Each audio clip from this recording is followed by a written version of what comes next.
So are you ready to really unlock your full potential to achieve some truly incredible success in your career? Well, in this explainer, we're going to distill Roger Sipes' Train Your Brain for Success into a super practical, actionable blueprint that'll help you do just that.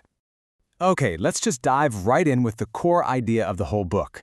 See, it basically says our brains are wired to play it safe, to stick with the average. But let's be honest, in today's world, average often means being overworked, underpaid, and just unfulfilled. To get that breakout success, you have to make a conscious choice that average is not where you're going to end up. So, to break free from that pull of mediocrity, we're going to break this down into 5 key parts to build a real high-performance mindset. We'll kick things off by sharpening your learning skills.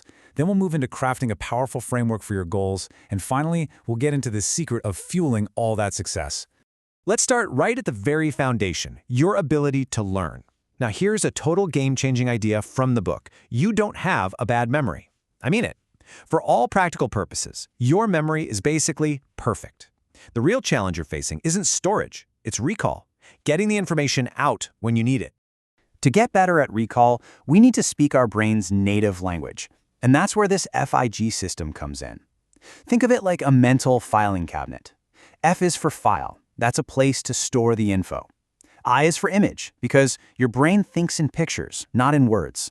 And G is for glue, which is kind of the secret sauce for making it all stick. Now what's really cool is how practical this gets. Let's say you need to remember to buy milk, eggs, and bread. You could imagine yourself balancing on your head. That's your first mental file, while a huge waterfall of milk just pours all over you. Then for your nose, you imagine juggling these enormous, super fragile eggs. And for your mouth, you're trying to eat a giant loaf of bread that's also a fluffy pillow. See? The crazier and more vivid the image, the better you'll remember it. But how do we get this stuff from short-term tricks into long-term knowledge? We'll take a look at this graph. This really shows the problem we're all up against. You see that steep drop-off? That's the Ebbinghaus forgetting curve. It shows that if we don't intentionally review new information, our ability to recall it just falls off a cliff. So here's the crucial point. The solution is actually surprisingly simple. It's something called spaced repetition. All you have to do is review information at specific times, like roughly an hour later, then a day later, and then about a week later.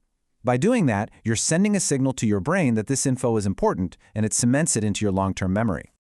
All right, let's move to the next foundation and see how this all builds on each other. In a world with so much information coming at us, being able to absorb knowledge from articles, reports, and books, well, that's a massive competitive advantage. But here's a pretty startling fact that holds most professionals back. Almost all of us are trying to navigate this complex, adult world of information using the exact same reading habits we learned back in elementary school.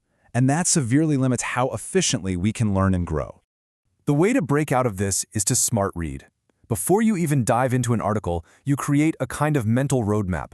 By reading the first and last paragraphs, and then just the first sentence of every paragraph in between, you basically uncover the author's original outline. This primes your brain for what's coming, which dramatically boosts your comprehension and your speed. Okay, so with our learning foundations sharpened up, it's time to shift gears from just absorbing information to actually taking action. We're now going to use these skills to build a practical blueprint for hitting your most ambitious goals. The key here isn't to have a dozen different goals. It's to find your one keystone goal. Just like the keystone in an arch holds everything together, this is the single objective that gives you the most leverage.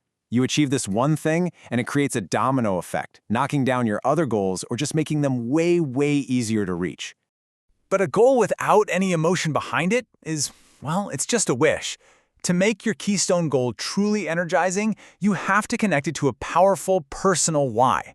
Ask yourself these questions. The answers you come up with, that's the fuel you'll need on the days when your motivation is running low.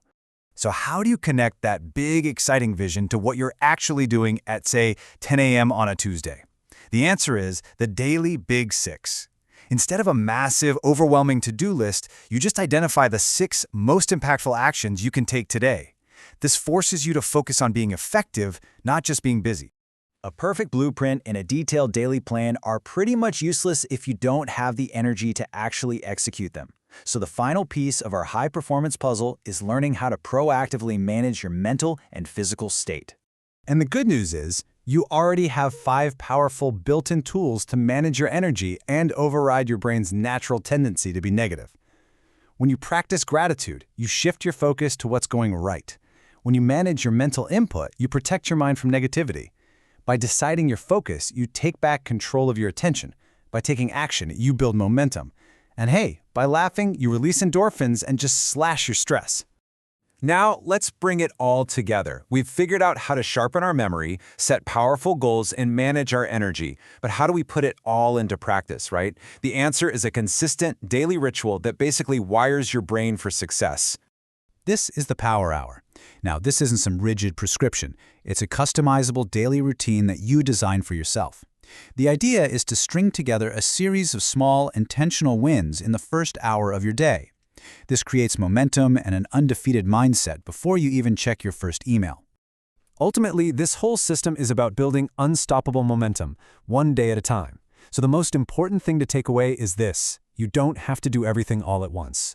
Just ask yourself the question you see here. What is the one small, simple victory you can build into your morning tomorrow to start laying the foundation for your own success blueprint?